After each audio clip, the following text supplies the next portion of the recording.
Day 4，停止向舊世界解釋你是誰。當你開始轉變，舊世界嘅人，包括你嘅舊同事、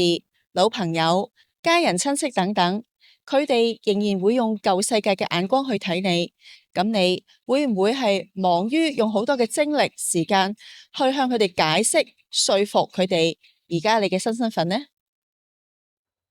舉個例子啦，譬如你以前咧係朝九晚五好穩定有份薪水嘅，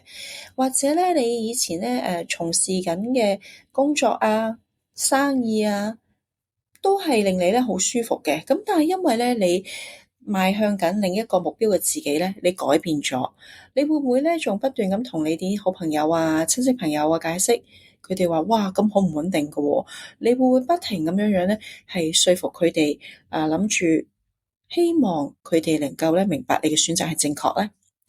另外咧就係會唔會咧你有啲情況就定咗一個新嘅收費標準，但係舊有客戶咧質疑點解你要加價，你立即咧長篇大論咁樣解釋成本上漲，而唔係簡單講一句係啊，反映緊我哋而家提供緊更新更精準嘅服務價值咯。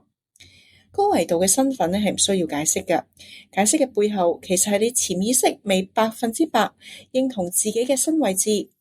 需要其他人嘅批准。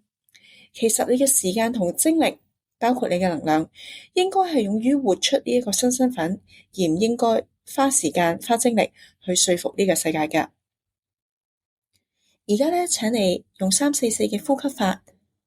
將你自己整個人嘅精神聯繫你嘅直覺。然後就開始去做我哋今日嘅功課啦。